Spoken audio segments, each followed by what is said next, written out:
Good morning. May it please the court.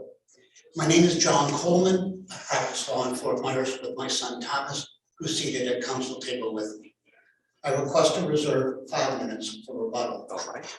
We represent Brian Freeman. Mr. Freeman is a successor trustee of the Fiddlesticks Land Trust. He is also the personal representative of the estate of Jeffrey B. Freeman. Jeffrey B. Freeman was the original successor trustee of the Fiddlesticks Land Trust. The Freeman family owns a majority interest in the Fiddlesticks Land Trust. That's a 73.5% interest. The Fiddlesticks Land Trust was formed in 1984. Jeffrey B. Freeman was the first successor trustee to whom the property was transferred. Your main argument is that Chapter 736 does not apply. Exactly. Right. Was there another? I mean, is it possible that, leaving aside any defenses that there might be to the argument, but was it argued that the successor trustee violated the trust documents independent of any obligation under Chapter 736? Was that argued as a grounds for removal? Their argument was premised entirely on 736. So there wasn't an argument that, independent of whatever obligations the Chapter 736 imposed, that, hey, you at least have to comply with the trust documents, which prohibit a trustee or a beneficiary from conducting a business with regard to the property. But it does not. Well, no, I'm just saying, I understand you might have an argument against that, but was that argued independently of Chapter 36? Not as strongly as 736. Okay. It is our position. And look at the order that was prepared. The order that was prepared by opposing counsel and signed verbatim by the trial court had 15 references to 736. That was their argument. 736 applied to the Fiddlesticks Land Trust. It is our position, first, that it must be clearly understood that we are dealing with a Florida land trust. The Fiddlesticks Land Trust is a land trust under Section 689.071. The fact is not in dispute. The deeds that transfer the property to Jeffrey Freeman specifically use the operative language and have a specific reference to 689.071. Those deeds were both recorded as required by the Land Trust Act. The certificates of participation clearly discuss land trust. There is an amendment to the land trust. It's called the Amendment to the Fiddlesticks Land Trust. So they have land trust in the title. The two wherefore clauses both reference land trust. Appellees admitted in their answer that this is a land trust. They have never argued or contended that it's otherwise. Mr. Coleman, could a trial court exercising its equitable duties enter a mandatory injunction to remove the trustee? Can you do what? Exercising its equitable authority, enter a mandatory injunction to remove the trustee pending the remainder of the case so as to prevent further harm? I don't believe that he can, because they didn't seek a mandatory injunction. They sought a temporary injunction. Number two, there were not sufficient grounds to remove Mr. Freeman as the trustee of the Fiddlesticks Land Trust. There is no harm that has been sustained by the beneficiaries in this case. The property began with 313 acres. There are 313 acres there. The property has been fully and completely maintained by Mr. Freeman throughout the entire period that he was involved. That involvement began in 2011 with the death of his father. He paid the taxes. He paid the expenses. He sought to have entitlements obtained. He sought to bill the minority interest holders for payment. They didn't pay. They hadn't paid. One of them hasn't paid since 2006. The other hasn't paid since 2008. There is not one iota of evidence showing that that Brian Freeman has caused any harm to any beneficiary of the trust. And why would he? He's a 73% owner of the trust. It's his obligation to himself. I guess to play devil's advocate, would be the allegation of excessive administrative fees, would that be alleged harm? What proof is there of an excessive administrative fee? There was not one witness that testified other than the two minority interest holders. There's no accountant coming in and telling you there's an excessive fee. What is the fee? We don't even know that there was a fee. That fee hasn't been paid. How can there be an excessive fee unless there's evidence of such? They don't have the amount, they don't have an expert, they don't have. Is there anything else that changed between the trusteeship of, I guess, the deceased Jeffrey and Brian, No. besides the increase in the fee? The increase in the fee allegedly had to do with the fact that the property values decreased substantially during the recession. And there was a discussion about increasing the fee between Mr. Freeman and the accountant for the purpose of taking care of the lesser amounts of tax savings as a result of the lower amount of the taxes. But there has been no fee that has actually been paid at this point in time. We would suggest he's entitled to the fee. He is entitled to the fee under paragraph 5A1 of the certificates of participation. Going on.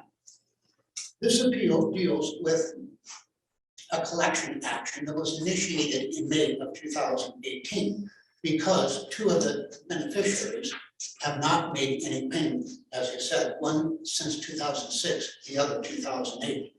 This appeal involves an injunction that was sought years after the litigation was initiated. We contend that this injunction must be reversed because it's premised on provisions of 736 of the Florida Trust Code. It is our position that the Florida Trust Code does not pertain to the Fiddlesticks Land Trust. And that is Leaving aside, sorry to interrupt you, leaving aside whether, injunctive relief can be obtained, temporary injunctive relief can be obtained to remove as opposed to preserve the status quo. If this, let's say this had progressed all the way, that this was not a temporary injunction, but the relief sought was removal. And this may be similar to what Judge Rose asked, independent of 736, could there be entitlement to removal as a trustee under these trust documents or under common law trust for what the trustees alleged to do? What did he do wrong? What loss has been sustained? What harm has been sustained? The trust is there, it's viable, it's worth millions of dollars more than it was when Brian Freeman first obtained the right to administer it. There's been no loss, there's been no harm. These guys just don't pay. Mr. Freeman has looked after that property. Mr. Freeman has worked diligently. He has spent hundreds of thousands of dollars to protect that property. He has a desire to obtain a greater return if he can obtain entitlements in the future that would increase the value of this even more. This parcel of property is surrounded by developed property. This property is an asset, as I said, that went from $3 million to $13 million while Brian Freeman was in charge. How has he harmed anyone? How has he done anything to justify his removal? I'm curious. What more could he have done? Mr. Coleman, I'm curious because looking at the record here, at the injunction hearing, Yes, there was testimony presented to the court, was there not? certainly. All right, and so the court, for whatever reason, came to the conclusion in weighing the credibility of witnesses, because you have one side saying, we complied with everything. The other side saying, this is just simply a payback because this is a collection effort. They're trying to get me booted out because they don't want to pay. And so how do you respond to the question that because we sit here on the appellate court, we're not the trier of fact, and if the judge, made a credibility call, how do we get around that? It's not credibility, Judge. It's not credibility. It's facts. What do the certificates of participation say? They control. The certificates of participation are specifically designed to give the trustee the opportunity to control He gives the beneficiaries the understanding of what their obligations are. How can we ignore the fact that these people haven't made a payment of a penny in 12, 14 years? And so let's see what the judge focused on. The judge focused, my understanding is that there was a large period of gap before providing the bill for the administrative services. And also what the judge ruled here, and this is where I wanted to respond to it, said that every single opportunity we asked for the backup, what are you, give me some of the materials to support this amount, and the court came to the conclusion none was given, there's a huge gap, and that was the concern, so I had to respond to that. There was no proof of any significant request for information other than Robinson did ask for information in 2014, 2015. There was evidence clear as a bell that Mr. Freeman made the accountant for the trust available to Mr. Robinson, that they actually had a meeting, that they went over the documentation reflecting all of the charges that are due and owing. It was Exhibit J, it was introduced into evidence, it was discussed at length. Mr. Robinson said that if you'd have shown me all this stuff back then, maybe we could have got it taken care of. But they didn't get it taken care of because Mr. Robinson never sought to contribute a penny, even after sitting down, going through those records, coming to the finding that he came. Also, Mr. Barron did nothing. Mr. Barron didn't pay since 2006. He wasn't involved in the matters in 2014 and 15. He didn't do anything. Furthermore, the track record for this trust, it goes back to 1984. There were payments made in the 90s and in 2004 or up to 2004 or 6. There was no backup provided at that point in time. This accountant had worked on this file for the entire period of time that it was in existence. This was the process that they followed. He put together the numbers, he sent out the numbers, and the numbers were paid. There's nothing to show that these numbers are incorrect or not true or haven't been paid. The backup documentation had not been provided in the past and the payments were made. Brian Freeman was following the same procedure that his father had followed. He was protecting the Federal States Land Trust for the benefit of the minority and the majority benefit holders. He was doing the best he could to keep things moving forward. There is no documentation in the record to suggest that there was a willful violation or failure to provide any documents or records. Documents and records were provided on May 4 of 2021 before the final hearing. Those records have now been in their possession for a period of more than 7 months. We submit that the court did not follow appropriate procedures. There was a request for a temporary injunction. We had notice of that. We defended that temporary injunction. There was no discussion of a mandatory injunction. There was no discussion of any other form of procedure that the court was going to follow. We submitted affirmative defenses to their causes of action. Those affirmative defenses were not addressed in the brief. We objected to the order that was prepared by appellate's counsel that was submitted to the court and signed verbatim by the trial judge. That order is rife with findings that have no support in the record. Look at his brief. There are no record citations behind one conclusion after another. No evidence to back up the findings that Judge Fuller made in the injunction that was entered removing Mr. Freeman from his position.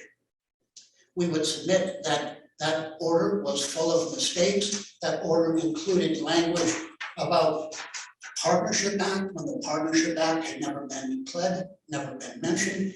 That order included findings about commingling of funds when there was no evidence of Mr.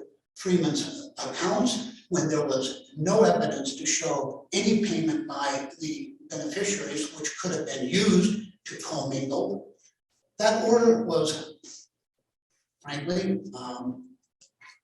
full of errors, mistakes, and conclusory allegations in violation of Florida law. Mr. Coleman, excuse me Yes. for interrupting you. You're up to 15 minutes, so.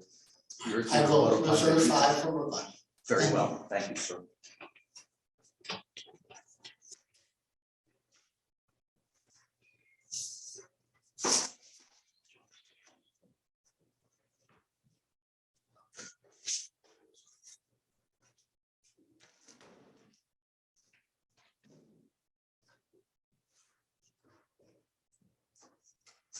If it please the court, good morning. Good morning. My name is Mark Anderson. I am counsel for the defendants, appellees in this matter. Rather than going through a recitation of my argument, I figured I'd attempt to address some of the questions or concerns that the court raised during Mr. Coleman's argument. The first question was, well, let me back up. At the essence, this case is about a trustee who has attempted to recover expenses that he has assessed against the beneficiaries on the one hand, and on the other hand, beneficiaries who have been asking for documentation so that they can verify and understand the charges that the trustee has attempted to recover. The certificates of participation, and there's 2 of them, contain the same language, and there's a couple costs that I believe are really relevant here. In paragraph 2 of the certificate, it says neither the trustee nor the beneficiaries will engage in any form of trade or business with respect to the property. In paragraph 5A, it says that the trustee has the authority and the discretion to incur any and all reasonable expenses in connection with the management of the trust property. And that Let term. me interrupt you right there, because if you look at the history, how this whole trust has taken place, his predecessor, his father did the same thing, waited, it wasn't like, oh, every month I'm gonna give you bills, everything. It's pretty much he followed the pattern of his father. And how do you respond to the fact that this is just simply payback? That because the suit was filed, because he was not getting paid, that this is simply a retaliation by your clients to get him off as trustees because of their failure to pay? How do you respond to all of that? It certainly was not retaliation. Jeff Freeman and then his son Brian Freeman unfortunately made it a habit to only make demands for payments every few years. Mr. Coleman made a strong argument, or a passionate argument, I should say, that they haven't paid since 2008. Well, the reality is the only demand that was made was in 2014, 3 years after Jeff Freeman had passed away. And what they had done is put themselves in a hole where either the documents never existed or the documents cannot be found, cannot be located. And so when my clients asked in 2014, they each received a letter saying this is the amount you owe. And they asked, may we see the documentation, may we see the backup? That took months and months. And the following year, finally, Mr. Freeman's accountant provided summaries, a compilation, not the actual verify the hundreds of thousands of dollars that we were being asked of them, but a summary. In fact, during So does that constitute a serious breach of trusts, asking for money from the beneficiaries? It sounds, what would you say to the counter argument that it just sounds like a dispute as to what the trust documents require and how to apply them? That would be a breach of the document of the certificate to make the payment is a serious breach. No, there's other issues. The complete lack of transparency provided none of the records to support the $400,000 they were seeking payment for. Not providing access to the trust records. One of the more egregious breaches is a failure to advise the beneficiaries that the land was subject to a condemnation lawsuit. Mr. Freeman never picked up the phone, never contacted my prior counsel, or even speak to the beneficiaries directly to say, There is a condemnation action going on with land involving the trust property. That was ultimately dismissed. Is It was that correct? ultimately dismissed. Wasn't there evidence that one of the beneficiaries was aware of it independently? The only reason they were aware of it is because they were looking at the Lee County court records every few months just to see if anything was going on, because they could not get information.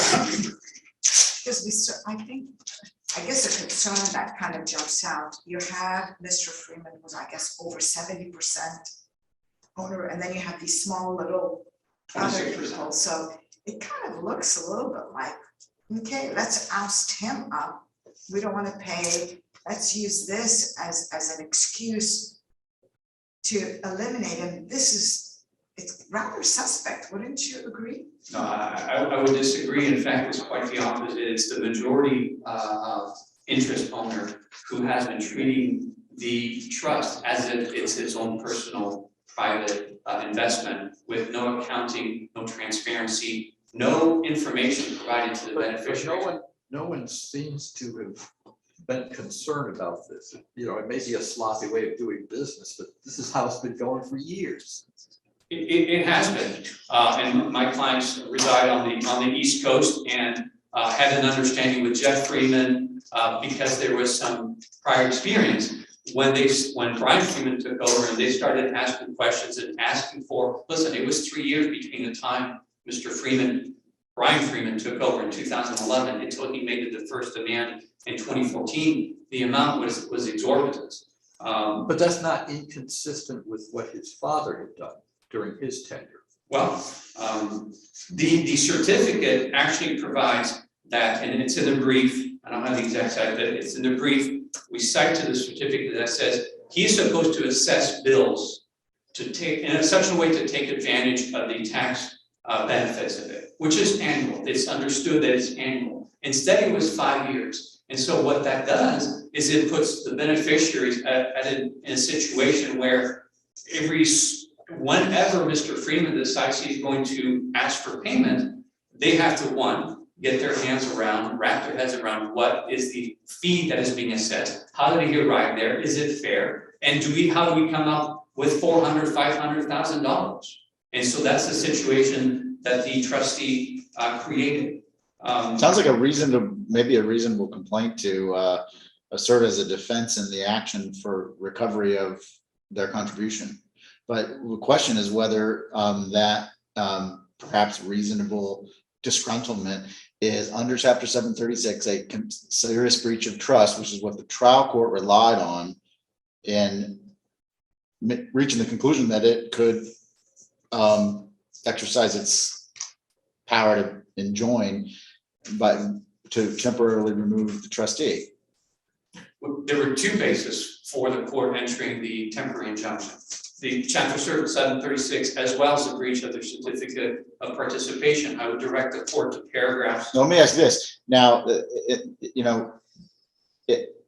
the defense to that, if I can call it a defense at this point in the litigation, is that, well, no, I was not violating the trust document. I was actually doing what I'm allowed to do and have done, and my predecessor have done for many years, which was incur some expenses to benefit the trust and the beneficiaries, which is to say incur some expenses to get a huge tax break based on the agricultural designation.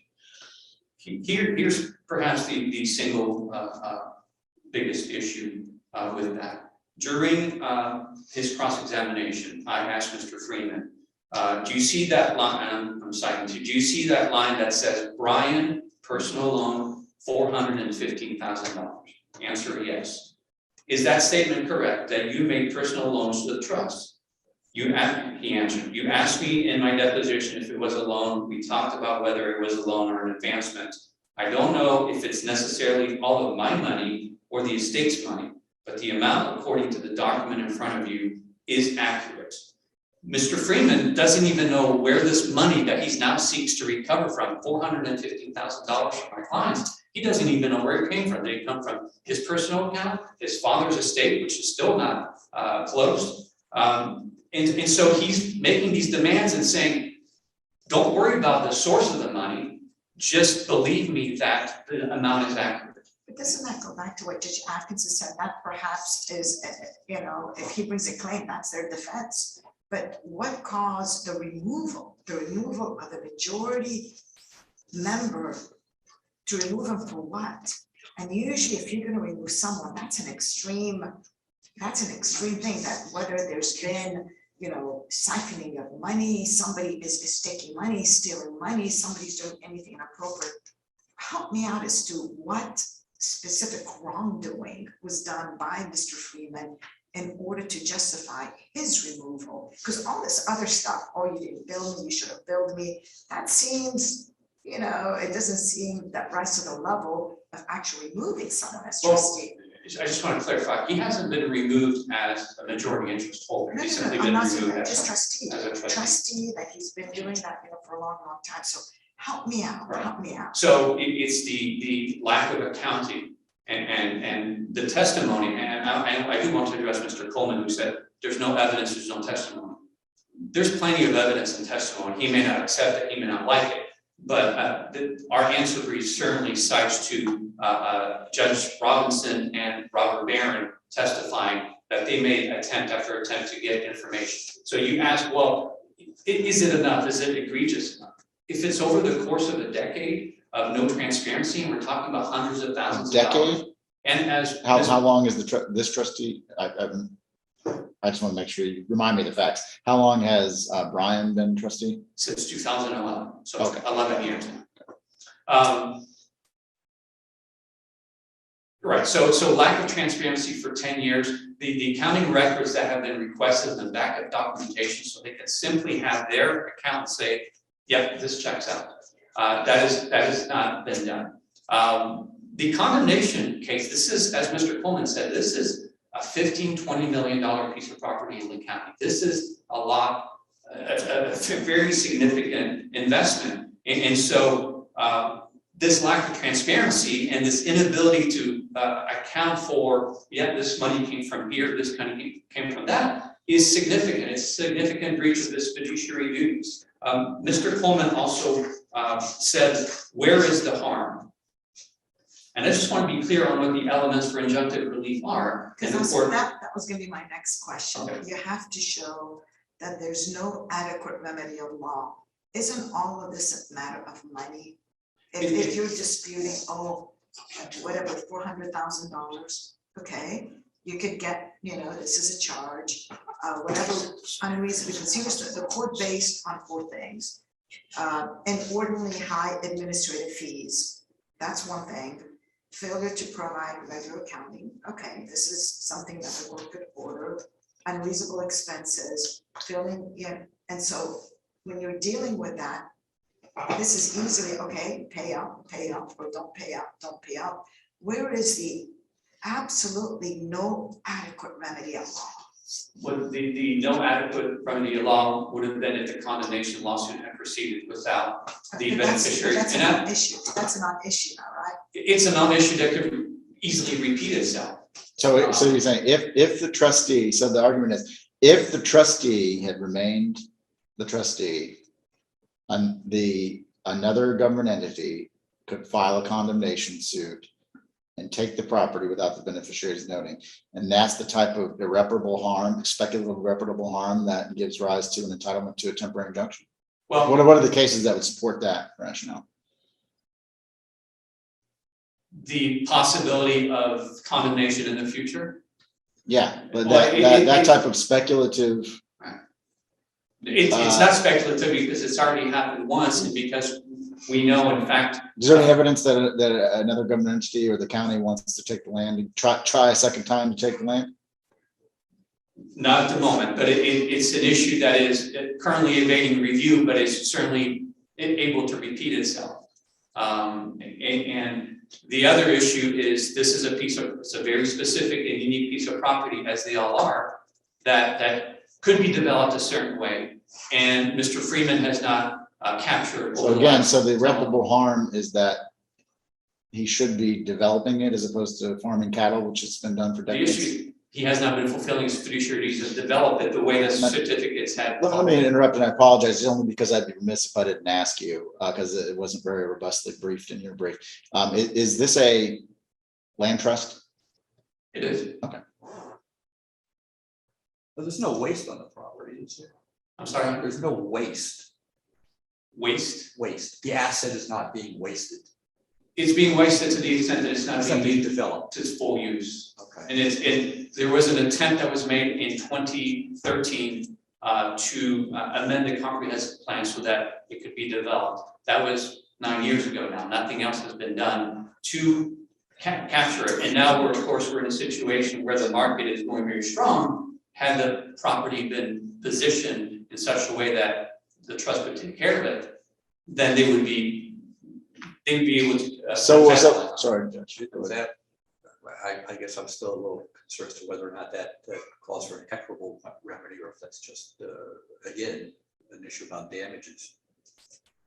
Your Honor, we believe that it does because there was a complete lack of transparency. In fact, a complete failure of simply communicating with the beneficiaries and saying, this is what's going on. I will also point out that Mr. Freeman, when the condemnation action happened, the beneficiaries were not listed as defendants, as interested parties. It was only after we filed a motion to intervene that the county was even notified that there were other parties who would have an interest and should be heard with regard to the condemnation. And again, I would point out to the order from the trial court, paragraphs 24, 25, and 26, that identify the breaches of their certificate of participation. I'm not sure how much time I have left. Got about 4 minutes. Oh, very good. In terms of the elements for injunctive relief, there's ample evidence of the likelihood of irreparable harm, and we spent some time on that and had a lively conversation. Number two, the substantial likelihood of success on the merits, and the court made extensive factual findings and conclusions of law regarding that. Again, they may not like the testimony that was presented, and they may not accept it, but the record, all 13 hours of hearing, of evidentiary hearing, there were half a dozen witnesses, there were hundreds of pages that were introduced. All parties were able to examine and cross-examine these witnesses, and the court reached the conclusion that there was substantial likelihood of success. Three, Mr. Coleman said, where is the injury? Well, the standard is a threatened injury. It's not necessarily the injury happened, that it is threatened. And I know we talked about that, but we believe that the condemnation action that was filed without my client's knowledge and went on for a number of months without their knowledge shows that there is a threat of injury. And then finding that the granting of the injunction will not disservice the public interest. In fact, affirming the certificate of participation in the terms of a contract that was signed 38 years ago, not only not disserve the public interest, but in fact, it affirms the public interest. So we would ask that the court. Well, let me ask this before you wrap up. Chapter 736. So it's conceded that it's a land trust. What's your argument that the court had erred by temporarily removing the trustee based on his authority to do so, or his or her authority to do so under chapter 736? And it was judge. Anyway, forget. But anyway. Right, so there are two grounds, the violation of chapter 713 and the breach of the certificates. As to chapter 736, we address specifically the Brigham versus Brigham case, 11-733. In that case, it was not a land trust, right?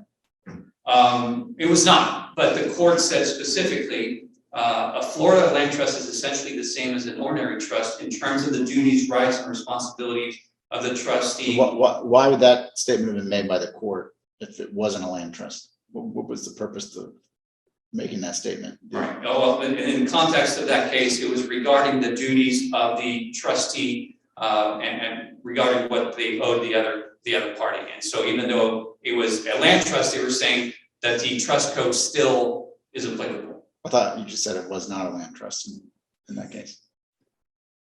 The court in the Brigham case said that it was not.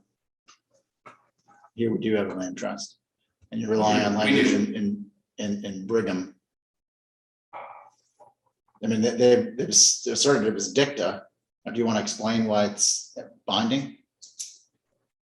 why it establishes that in the provisions of chapter 736 that were applied to this land trust are applicable, even though the land trust chapter and chapter 736 are very clear about which provisions of chapter 736 are and are not binding on a land trust? We believe that the Brigham case is still good law, and it's still applicable, even though it was prior to the 2013 amendment. What do you mean good law? Like what is the law established by Brigham that in derogation of chapters Well, of the land trust? It established a general principle, didn't establish it, reaffirmed it, a general principle, that the land trust is essentially the same as an ordinary. So we should follow that instead of the words of the statute and statutes in each chapter that specifically set out what is or is not applicable to a land trust? The argument that we made in the answer brief also talks about the fact that in Article 1, Section 10 of the Constitution makes clear that you can make law impairing contracts. This is a contract that was then entered into in 1984. And so if we were to accept wholesale the 2013 amendment, then you're affecting the contractual rights that the party had for 38 years at this point. And so we're making the argument that as to Chapter 713, the same duties, same responsibilities would be applicable to the trustee in this case. What about their counter argument that it is retroactive? Well, and if you look at the Grammer versus Roman case, which I have,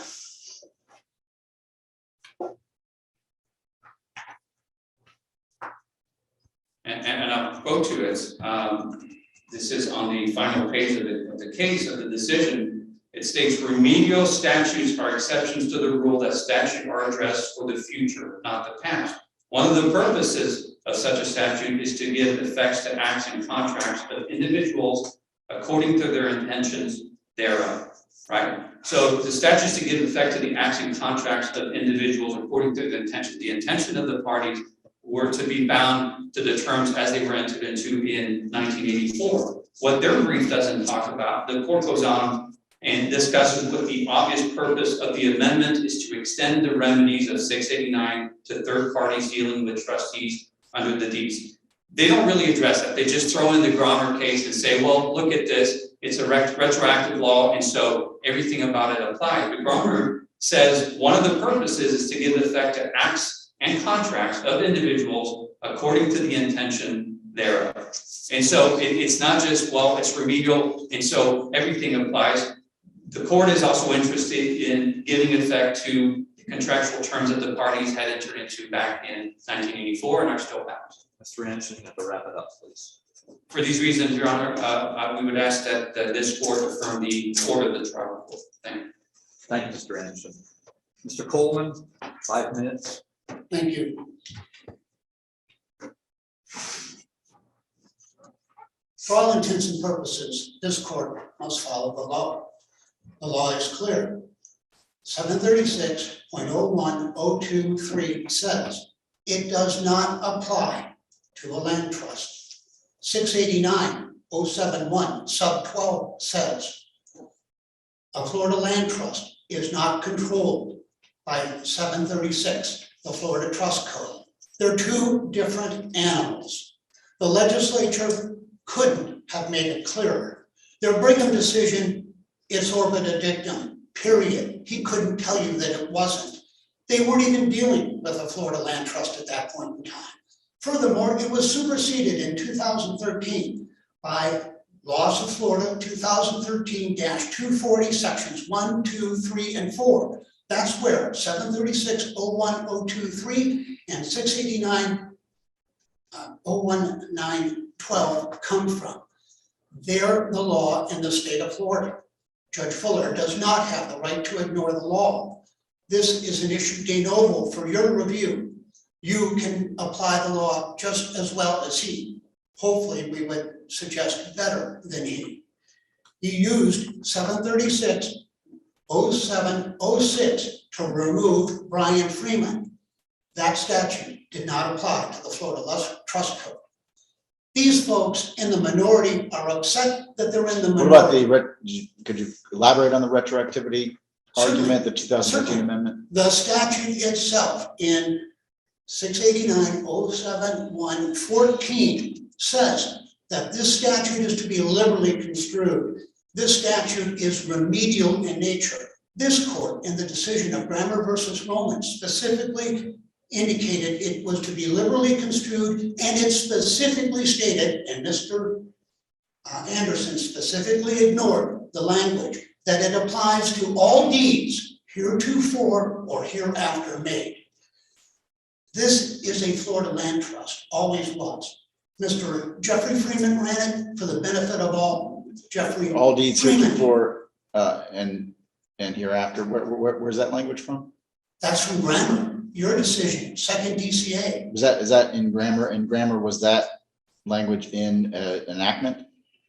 That language was in the decision of In the Grammer. decision, and not then the enactment. And then in the enactment, subsection 14 of 689-071, Right. it says. But I'm again, saying the language liberally- you're quoting from grammar, was that court in grammar quoting an enactment of the legislature No. that used? I don't believe it was. Okay, so in other words, the court in grammar inferred from the remedial nature of Exactly. the enactment that it was to apply to all deeds Deeds heretofore. heretofore or hereafter made.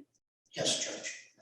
Go ahead, sir. Okay, these folks are upset with the majority interest holders who have their interests in mind, as they're entitled to under the certificates of participation. They are looking to obtain a benefit from the ownership of this property. This property is advancing in value substantially. It is the last portion of parcel of property in this particular area. With further entitlements, it can be worth significantly more. Now, these guys came in as minority interest holders. The minority in this country doesn't control. As majority interest holder, he has acted in the best interest of the trust throughout. He has made them aware of information. He did seek to have this property entitled to increase the value.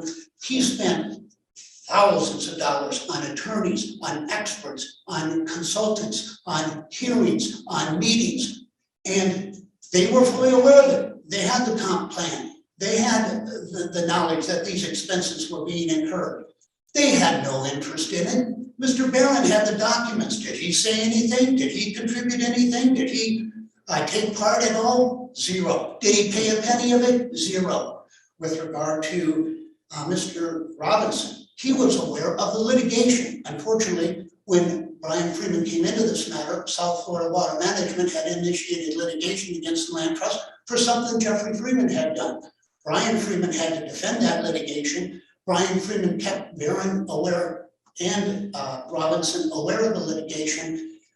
He had to end up paying a settlement, and it was all out of his pocket. He had to pay the attorneys to defend. He had to pay the settlement. That's Brian Freeman, not these guys. They haven't offered to contribute a penny in 15 plus years. That's not the way the business works. Where are they knocking on the door saying, give us the documents? They said, give us some documents. We sat down, we went through the matter with them. We discussed matters with them. The accountants were supposed to meet. What sort of compensation, what sort of offer, what sort of overture from the minority interest holders who hadn't paid at almost 10 years at that point? What did they do to try to get right with Mr. Freeman? Coleman, you're gonna have to wrap it up, please. All right. There is an adequate remedy at law, it's breach of contract. There is no irreparable harm because the trust is what the trust is today, just as it was back in 2011. And there is no likelihood of success on the merits because 736 does not apply to this Florida land trust. And therefore we ask that you reverse the entry of the injunction, removing Mr. Freeman as the successor trustee of the Fiddlesticks Land Trust, and remand this case to the lower court for further proceedings. Thank you. Thank you, Mr. Coleman, Mr. Anderson, thank you.